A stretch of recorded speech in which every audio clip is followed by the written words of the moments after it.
The village of Anabar was quiet, surrounded by thick trees and red earth. Life moved slow there. People farmed, prayed, and feared the things they didn't speak of. In one corner of the village lived a woman named Ebele and her 3 children, 2 boys and a little girl. Ebele was beautiful in a way that made people uncomfortable. Her skin didn't wrinkle, not even after 3 children. Her eyes were always bright, even in the dark. She never raised her voice, never got sick, and never came to the river like the other women. Her children were well-fed, quiet, and respectful, but they had no father. When asked, Ebele would smile and say, "He's gone far away." She never said where. No one pushed. The children didn't know much either. They only remembered a shadow in their dreams and a man's voice that echoed in their sleep. But Ebele was a good mother. She cooked, told stories at night, and kept their compound clean. The villagers said she was strange, but harmless. Then strange things started happening. It began with the animals. Chickens wouldn't go near her hut. Dogs barked at night, staring at her doorway. One morning, a goat was found dead near their fence, its body twisted like cloth. The villagers said it was a snake, but no one saw any snake. One by one, people stopped visiting. Children weren't allowed to play near her home. Ebele didn't mind. She just smiled, picked herbs from her garden, and hummed a tune no one recognized. But her children began to notice things. Some nights, they would hear whispers from behind their mother's room. Not her voice, something deeper, like 2 people speaking. Once, the oldest boy, Chuka, saw her eyes glowing faintly in the dark. He told himself it was the firelight. Another night, the little girl, Ada, swore she saw their mother walking on the roof. She didn't speak for 2 days after that. Chuka began watching her more closely. He noticed how her shadow never bent the same way as theirs, how she never ate with them but always made sure their plates were full. One evening, he pretended to sleep, keeping one eye half open. He saw her crouched in the corner of the room, not sitting, but crouching like an animal. Her back arched, her hands flat on the ground. She whispered something into the air, and it answered back. The voice that replied didn't sound human. The next morning, he asked her where she had learned to speak in that language. She smiled gently and said, "You'll understand when you're older." That answer settled something cold in his chest. He didn't tell his siblings what he saw, but he started sleeping with a piece of iron under his pillow, something the elders said spirits didn't like. That night, he woke to the sound of water dripping, though there was no rain. He got up and walked to the back of the hut. There he saw her, not standing, not walking, but crawling on all 4s, her body stretched, her neck too long, moving like something made of smoke and sinew. Her face was not her face. It shifted, melted, then returned. He ran back inside, shut his eyes, and pretended it was a dream. But when morning came, she acted like nothing had happened. She braided Ada's hair, laughed softly, and sang the same humming song she always did. Later that week, Tunde, the youngest boy, found a necklace buried behind the compound. It was made of bones, small, smooth, not from any animal he knew. He showed it to Ada. They agreed not to tell Chuka. But the next night, Ada had a nightmare so loud it woke the neighbors. She screamed that her mother had no skin, that she peeled it off at night and hung it on the wall. The next morning, Ada refused to eat. She sat in silence, her eyes wide, flinching every time Ebele touched her. Ebele's smile never faded, but her voice was softer that day. Too soft, like something waiting. Chuka took Ada outside and asked what she saw in her dream. She whispered, "It wasn't a dream." She said she woke up in the middle of the night and saw their mother standing at the door watching them. Only it wasn't her face. It had too many eyes and no mouth, Chuka's hands trembled. He didn't know what to believe anymore. That evening, after their mother went into her room, he whispered to his siblings, "We need to find out what she is," he said. "Before she finds out we know." They waited until deep into the night, when the hut was quiet and cold. Then they crept out of their sleeping space, moving like cats across the clay floor. Her room was never locked, but it always smelled of something burnt. Inside, the room was darker than it should have been. There were no lamps, but a strange glow came from a bowl at the center. In the corner, they saw something hanging, a loose shape, pale and thin like cloth. But it wasn't cloth. It was skin, human skin, their mother's face, folded neatly like a wrapper. Tunde let out a small gasp, and the bowl flickered. Then they heard a sound behind them. They turned slowly. Ebele stood at the doorway, completely bare, her skin gone.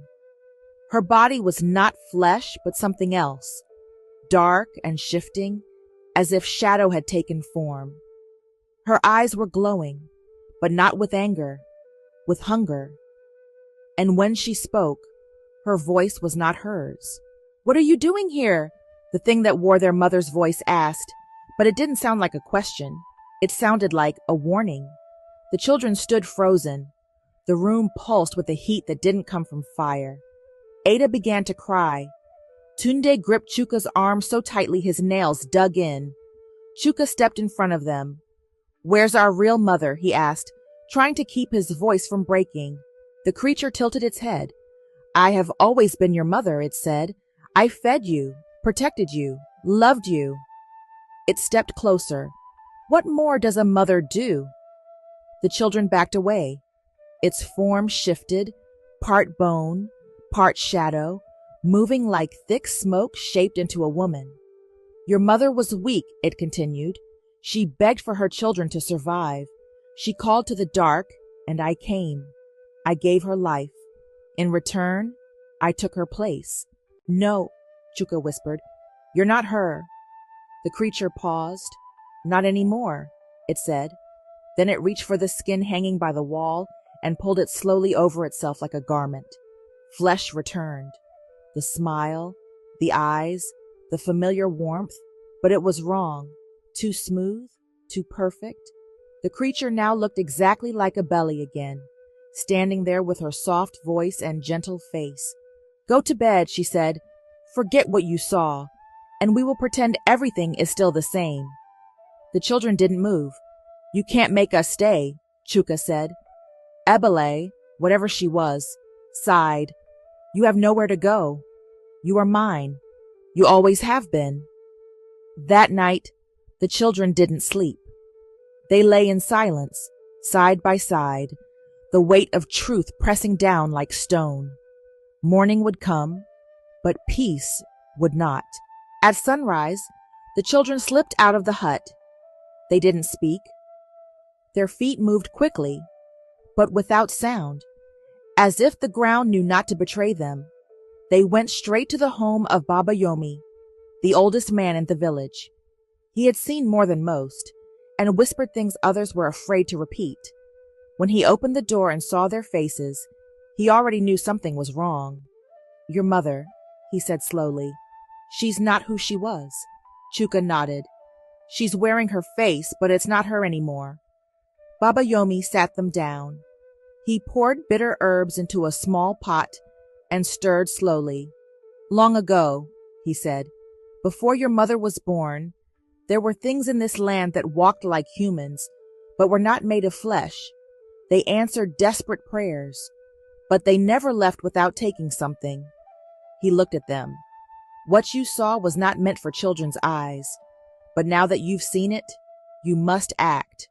"What do we do?" Ada asked, her voice barely audible. Baba Yomi reached into a gourd and pulled out a piece of black chalk and a string of dried leaves. "Tonight, draw this mark on your forehead. Do not eat. Do not speak. And when the creature sleeps, burn the leaves beneath her roof. If she screams, do not run. If she begs, do not stop." The children nodded. They returned home before the village stirred. Ebele was already sweeping the compound, humming softly. She smiled when she saw them. "You went out early," she said. Chuka smiled back. "We just wanted to see the morning sky." But inside, his hands gripped the chalk so tightly it almost snapped.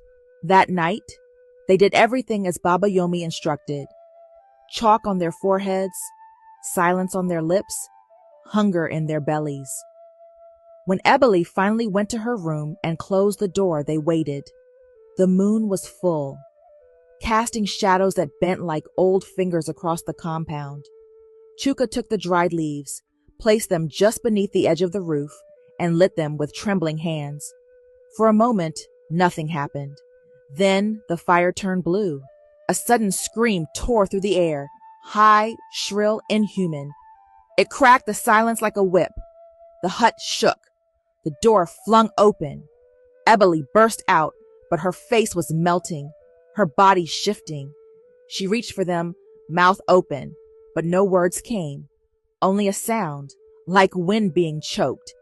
The fire spread fast, crawling up the walls, and the creature writhed, caught between the shape of their mother and something far older, far darker.